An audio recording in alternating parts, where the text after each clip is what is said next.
The moment I saw Anthony Fauci at the helm of the pandemic response, I knew it was going to be disastrous.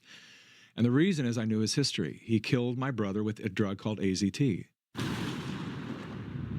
I was learning in real time during the pandemic, mostly from reading some of Robert Kennedy's writing about Fauci's involvement in the HIV pandemic. We were told that one of the reasons we should trust Anthony Fauci, he was presented to us as a kind of celebrity kind of doctor, and he was kind of sexy and fantastic and stuff. It was weird actually looking back at it. Dr. Fauci, don't forget me. But his involvement with HIV was not so, forgive the word positive, so soon after HIV, as we were told it was at the time. A lot of people ask me, how did you have a film ready and launched May 4th of 2020? And the answer is really easy. And that's the moment I saw Anthony Fauci at the helm of the pandemic response, I knew it was going to be disastrous. And the reason is I knew his history. He killed my brother with a drug called AZT. When this came out, my brother had lived with AIDS for about 8 or 10 years, and he was in perfect health. He was fine. And then suddenly this medicine came out and said, you know, if the people start taking this medicine, even the people that don't have full-blown AIDS, it's going to go away, and their quality of life is going to return, and they're going to be healed. This is a miracle drug, AZT. And my brother starts to take it, and he gets worse. And his quality of life, he starts looking bad. He's skinny. He loses all of his muscle mass. He's, just puking every single day, can't get out of bed, migraine headaches. He becomes incredibly miserable. My mom starts to call the doctors and says, I think this medicine's making him worse. And they said, no, Jackie, no. This is just his body acclimating to the medicine. But you do understand that Anthony Fauci's like America's #1 doctor, and this guy's way ahead of the curve. And so you need to follow the science. And just what you said too, my mom had a moment where she went, he's surrounded by Liza Minnelli and Elton John and all these people that love him and trust him. And he must be a really incredible human being. And then my brother's gay community started to call my mom and say, Jackie, it's the medicine that's killing everyone. Please take David off of this medicine. She'd go back to the doctor once again, Jackie, if you take your son off this drug right now, he will die. And so she left him on there. Now, my mom was a cancer survivor for many, many, many years. So she left him on there, despite the fact that my brother's withering into a skeleton, and then he dies, gets pneumonia and dies. She was so grief-stricken that, as I mentioned to you earlier, it really taught me about the power of our will to live, how strong that is. It's why elderly people, when one goes a few days later, months, weeks later, the other one goes. My mom allowed the cancer to take her within 30 days. So we buried my brother. 34 days later, we buried my mom. And so this is at a time, I'm 23 years old, wasn't a researcher at the time, no internet, didn't know what to do about it except for to grieve. And I just left to Hollywood. I got to get away from all of this. I don't know what I want to do in Hollywood exactly. And I just got on the bus, basically, really in a U-Haul truck, and drove to Hollywood and lived at the Magic Hotel for about a year. And what a divine blessing, right? Because then I started, doing the work that I'm doing now. But it absolutely everything, coming back to your question, everything that has power has been corrupted. Welcome back, everybody. Holy crap, man. The Epstein files, right? All these CEOs and owners of all the big corporations and the leaders of our world, they're all satanic. They're all psychopaths. There's even been studies done by like psychiatrists and stuff. The people that are at the top, they're usually the psychopaths of society. They're usually the sociopaths of society. This is just facts, right? This is unreal. When do we stand up? When do we fight? Because we're being torn apart by people that do not care about you. This next story, unfreaking real. Please, protect your children. Well, this is crazy as hell. They're admitting to putting what inside of candy? Y'all like the video and check this out. Through independent testing conducted by certified laboratories, the Florida Department of Health tested 46 different candy brands from 10 different companies. Of those, 33 were traditional, well-known candies, brands that we grew up with, things like Three Musketeers and Snickers and Skittles and Nerds and Kit Kats and Jolly Ranchers. In 26 of the 33 traditional candy brands tested, arsenic was detected at elevated levels. These levels are problematic when evaluated over the course of a year. When these products are consumed, as they basically are, repeatedly over time, exposure can exceed what the Department of Health has determined to be safe annual allotment for arsenic. And here's why the context really matters. Take Nerds, for example. Yes, my daughter really likes Nerds. According to the Department... Listen to this, but It's gonna blow your mind. Like, what are we doing? Everything is bad for us. The medicine is bad for us. The food is bad for us. This is just becoming a joke now, right? Like, I'm getting pissed off with this shit. Department's analysis, consuming more than 96 nerds, the small granular pieces of nerds in a year, exceeds what is considered a safe annual arsenic exposure for children. But 96 nerds, as we well know, is not typically what comes in a box. When you think about it, a typical smaller box can contain about 2,000. If you get one of those big boxes that you get like a movie theater, that's about 8,000 nerds. Asking families to stop at 96 pieces over a year is not realistic when it's viewed against how the product is packaged, marketed, and then consumed. Like, arsenic in the food. Like, do they have to outsource and get this shit? Do they just make it in a lab? Like, what do they do? Like, and they go, oh, let's just put it in the food. What the hell is going on? This billionaire is about to talk about things that are near and dear to my heart. Cryptocurrency. People, wake the hell up. Do you believe crypto is bad because the TV told you it's bad? Are you freaking serious? Do you see any arrests? Do you see the media pointing out all the bad guys? No, they're too busy pointing out you're a racist, you're this, you're that. They got us fighting against each other. How about we fight them? Screw the banks. I'm telling you right now, man. I've been telling you in all my videos. Get crypto. I got links down below. Screw the banks. Put crypto in your own wallet. You get more interest for your money. The banks are fighting you right now, so you do not get that interest because they know, they're scared. If you take your money out of the banks, they collapse. Done. And you just screwed them over. There's a book called Princes of the Yen. It's like a rare book to get. It's hard to get. On Amazon, it's selling for like $2,000. But you can just go right to the freaking publisher itself and grab it for like 40 bucks. Great book. And you know what? If I can, I'll try and leave links down below. Even for the Dr. Fauci book, I'll leave that down below if I can. But man, check out what this billionaire has to say. Unreal what we're dealing with today. Just completely freaking unreal. They don't realize they're inside the matrix. And for most people, they have never been educated. And they don't realize that they're in this trap, in this rat race where they will never be free and they will be forever slaves to the big government. So some people are fine being slaves.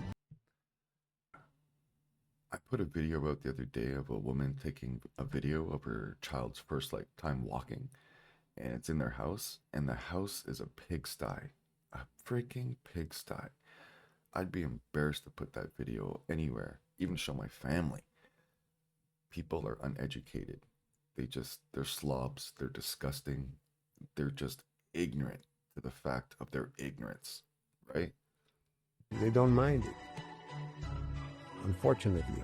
Unfortunately. But I would like to say that most of us don't like it. We like to be free in control of our own decisions. And the sooner we get illustrated by Bitcoin, the better. That's why I just wrote that book, the Bitcoin Enlightenment, with some co-authors. And it explains my deep distrust and how I despise fiat. And how I think fiat is the biggest fraud around, and that the only way to get out of that fraud is through Bitcoin. Yeah. It makes you responsible. You got to learn to custody your stuff. Yeah. Because that's another thing. My money is safe. It's in the bank. I'm a banker, I have a bank. I have 22 million customers. Yeah. And I know all about the risks. And people think that they took the money to the bank, put it there, and that they're probably sitting in the vault in the back side of the bank. It's not like that. The money's gone. It's invested in it's been loaned to somebody to buy a house. Yeah. That's what banks do, That's exactly right. That's exactly. So the banking system is also heavily reliant on the central bank as a lender of last resort. And, because we have the lender of last resort, then banks take on more risk, and they should. Yeah. So there's an excellent book from the 18th century, 1800s, called Lombard Street. There's nothing new under the sun. Everything has been tried, discovered, and it's the same thing, you know.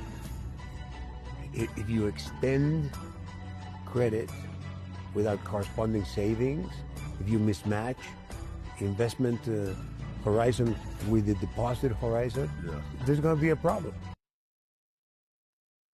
Get out of the centralized system, people. Like, it's a trap. You'll never get out. You'll always be owing money to the bank. Governments will always be owing money to the bank, right? And they use it as a tool, the bastards. Get out of the freaking debt system, because it only makes the rich richer. It makes the poor poorer all the time. Put your money into a crypto wallet, in stable coins. They're just dollars, but on the blockchain. Do it, secure it in your own wallet, earn high interest, real high interest, and screw the centralized system over. Why are we playing games? If you really care, screw them over. No joke. They're screwing us for years, poisoning us with the medication, poisoning us with the food, poisoning us with the entertainment. These people, they do not care about you. They only care about themselves. Time to care about you. Screw them over. You don't hate these people enough. We are getting so close to the exposure some of us have fought, suffered, and waited for. The most expensive propaganda campaign in human history, the millions dead, likely billions harmed. Some of us stood against it from the outset and have waited for a moment like this, not truly, really believing it would ever happen. We are still far from justice. But the point is, these words were spoken in such a place, in a public domain, and as usual, it's our job to make sure it's seen and heard, because the media is predictably silent. Do not trust the media. It's all a game. It's all theater. They're all agents of the state, agents of the government, agents of the agencies. Do not trust the media. In the 70s, they caught like almost 300 CIA agents working in the journalism industry, in the news industry. So yeah, they're not what they say they are. They all work for somebody else, and it's never you. Remember that, okay? It's never you that they're working for. In response to Stassen's statement, of course, the defendant's lawyers stonewalled completely. Not surprising, it's textbook strategy. The less they say, the less they have to prove. Delay, obfuscate, run down the clock. Anyone who understands hard litigation like Peter sees it for what it is. Their aim is simple: drag this out, commit to nothing, give away as little as possible, but they won't be able to hide like that for much longer. Sooner or later, they'll have to put evidence and a full defense on the table. Instead, they fixated on attacking Stassen's litigation style, nitpicking procedure, and repeating the same tired lines that there was a pandemic and that the jabs were safe and effective. That was the entirety of their play. De ziekte COVID-19 bestaat. Er is een pandemie geweest en de vaccins tegen COVID-19 zijn veilig en effectief. Mrs. Mooring, speaking on behalf of the defendants, who was one of 9 lawyers in the room, spoke for about 3 minutes. Some were shocked by this brief response, but Peter wasn't. I mean, I wasn't. It's simply a tactic that will only last for so long. And of course, the mainstream media was not present and is silent. Of course they won't touch it. People shouldn't be shocked by that. So I spoke to Peter afterwards, and I have absolutely no shame, but I am truly fangirling at this point, as you can probably tell. Like, this guy's in the Epstein files, right? Known to be having sex with girls. How come he's not head on a plate? Figuratively. He's criminal number 1 in the world right now, besides Fauci. Nothing is bad as that. Do you know the WHO? He pays 70% of the WHO's private, what do you call that? Their money, whatever, their donations. Bill Gates gives them 70% of their full donations for their, sorry, I'm just like really pissed off and how they get their money. So yeah, these people are enemy number freaking 1. and they need to be stopped, and they just gaslight us all freaking day long. I'm so glad there's like these trials happening, because this guy is a pig. He's in the files. He's in the files. Like, hello, people. And you took medicine from him that he just created? Come on. So this is what happens when you get ruled by lunatics, right? Complete and utter puppets. And no sane people think like this, okay? Only politicians, CEOs, they only talk and say these things because they got so much corruption, so much crap they have to hide. A normal person would be like, yeah, let's make things easy for our citizens. These people, they have too many games, too many puppeteers pulling at their strings. We have to get rid of these people and put in proper, respectful people that want your community to thrive. We're here to say that the era of Trump and Zeldin and Molinaro, just jump on a bus and head down to Florida where you belong, okay? Get out of town. Get out of town. Because you don't represent our values. You are not New Yorkers. But maybe the first step should be go down to Palm Beach and see who you can bring back home, because our tax base has been eroded. So I philosophically don't have a problem. It is like I have to look at the fact that we are in competition with other states. They keep stealing your money. They're so broke. Like, if this was a manager, would he tell you I have to give you less pay because I'm managing this company so badly? Every other franchise is making millions. We're the only one that's failing, but I have to cut your pay just so we can survive. Would you accept or work or live like that? No, you wouldn't. That's our politicians. That's like 90% of our politicians. They do not do anything good for your community. It keeps getting worse, but we keep voting and paying higher taxes. What? Less of a tax burden on their corporations and their individuals. And I would say remote work changed everything. There were people who could only work in an office in Manhattan or work in New York State, and they were captives to our state. They were going to stay.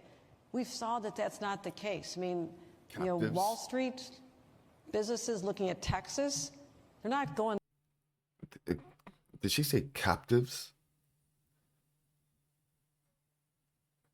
Should that word even be in there in any context, whether she meant it this way or that way? It's people and businesses. You don't refer to them as captives, or I don't know. Maybe I misread that, misheard that. But I just dislike these people so much. There because they have a nicer governor. I know that for sure. But they're going there because of the tax break. We have to be smart about this. Because of the tax break. They cause the damage.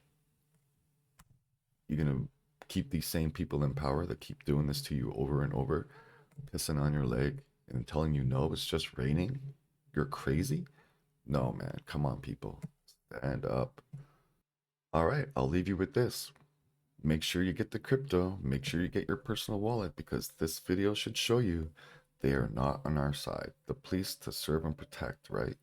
They work for higher ups. They work for people that have agendas. So when the police start acting like this, it's time to do something. Realize how ridiculous this is. It is. What did it need to come to? Tell us why you escalated it to this level, because I don't understand. I posted something that he posted. You come to arrest me. You don't arrest him. Why has it come to this? Why am I in cuffs? Because of something he shared, then I shared. Because someone has been caused, obviously, anxiety based upon your social media page. So, someone got anxiety and the police jumped right in. But as we can see, the food is poison. No one jumps right in. The medicine is poison. No one jumps right in. The media is poison. No one jumps in. The law is poison. No one jumps in, right? But if you have a post, oh no, the world is gonna freaking end. So protect yourselves. Those are the enemy. Our governments are our enemy, and we need to start protecting ourselves. Join communities, join groups of like-minded people, sign petitions, change laws, put in the right people that are going to do the right job for you. Because anybody telling you that we're living in a system of freedom right now is a complete moron. Sorry if I gave you anxiety.